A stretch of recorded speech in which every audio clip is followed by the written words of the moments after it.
Hey guys, welcome back to the channel and thank you for checking out today's video. If you remember my last video, I picked up this 2015 Volkswagen Golf TSI. I wanted to do a little review on it and talk about how I'm enjoying the car, how I'm not liking the car, those things like that.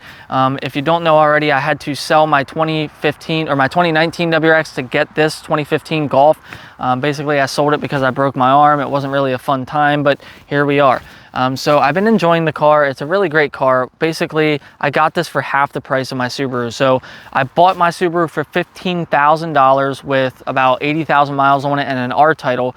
And I sold that for 15 and bought this for 7 with about the same mileage. Just has 100,000 miles, so 20,000 miles more.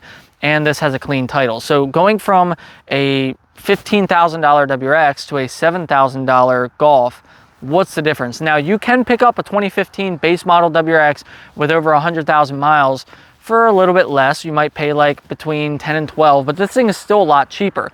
Now, there's a couple drawbacks. This is front wheel drive and the WRX is all wheel drive, and there's going to be things with this car that you can't really get with a WRX and etc. But overall, it's a very nice car.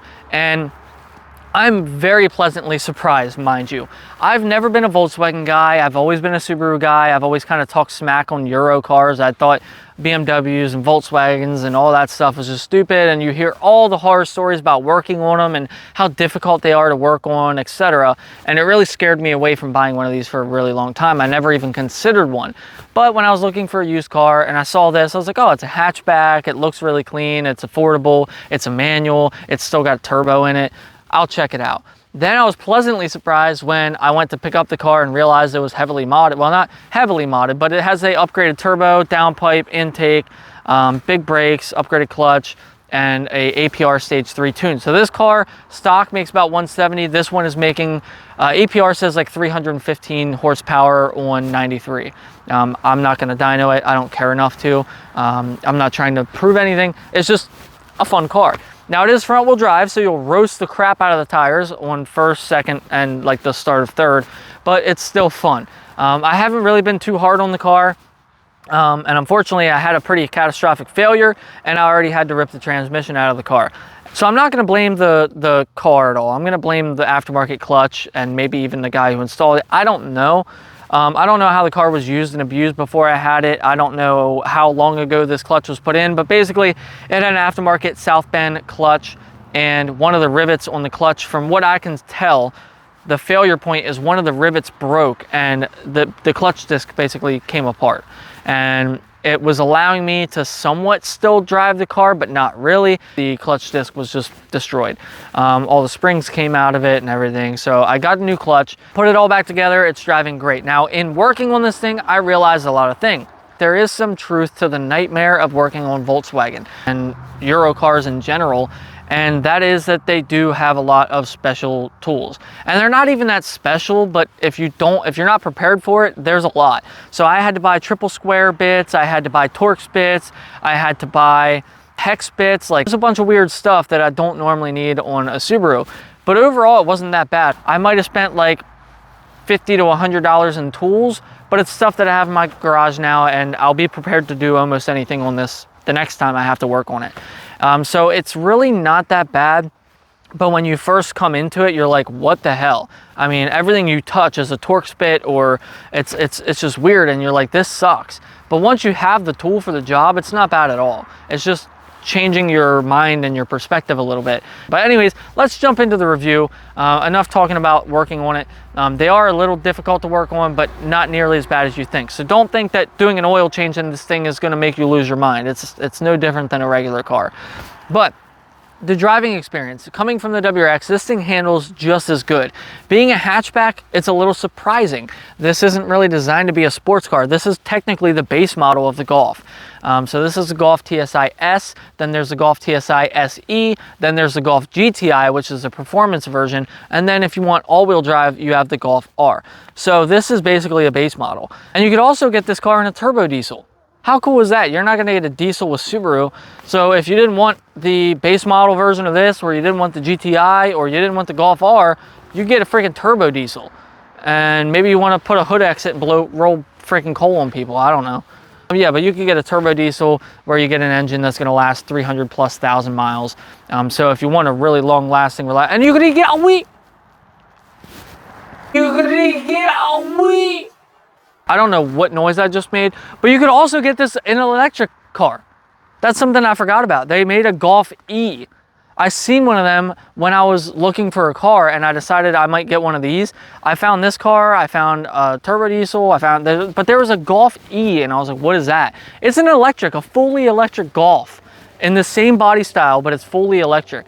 But they only get like 70 miles of range or something like that. I could be wrong, I'll correct myself on the screen. But yeah, there is other options for these cars, which makes it even more appealing for your different tastes. For a used car that you can pick up for about $7,000, this is a really great deal. It handles great. It handles just as good as my Subaru, and it's a front wheel drive hatchback. You would think it'd be top heavy and wash out in the corners. No, it handles really, really good.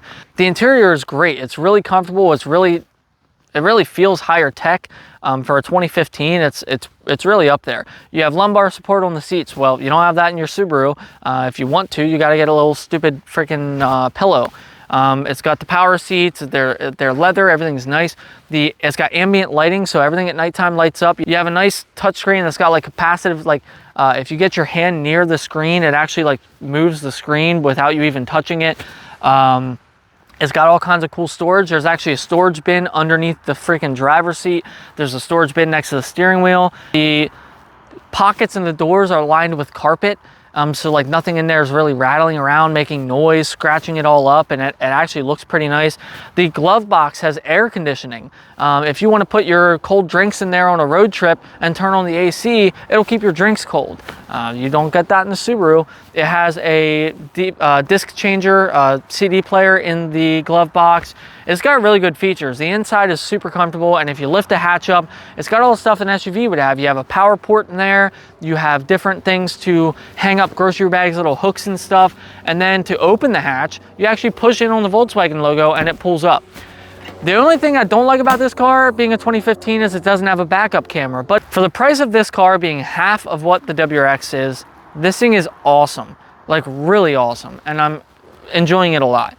The only thing I don't like about it, the front wheel drive. Not a big fan of front wheel drive, but this thing gets 30 miles to a gallon. And it's still fun. It rips around when you want to rip on it. So these tires, I don't know, probably wintertime I'll get snow tires and then it'll be all right. But putting snow tires on a front wheel drive car in a snowstorm will probably get you further than an all wheel drive on summer tires or even all seasons. Snow tires are just really the main piece. So I think if I get snow tires on this, it'll handle just as good. Not just as good, but it'll handle just fine in the snow this winter. But overall, it's been a really great car. I'm very much enjoying it. If you guys have any questions, let me know in the comments. I'm going to be doing some more mods of the car here soon, but it really isn't that bad to work on. It handles really well. It's very comfortable. It feels high tech for the year. It's fun to drive. It looks great. I mean, what more could you want? And for the price I paid for this, it's a really good deal in the used car market today, where I recently bought an Acura TSX with 181,000 miles for almost $5,000, and I bought this for $7,000. Like, overall, it's a great deal.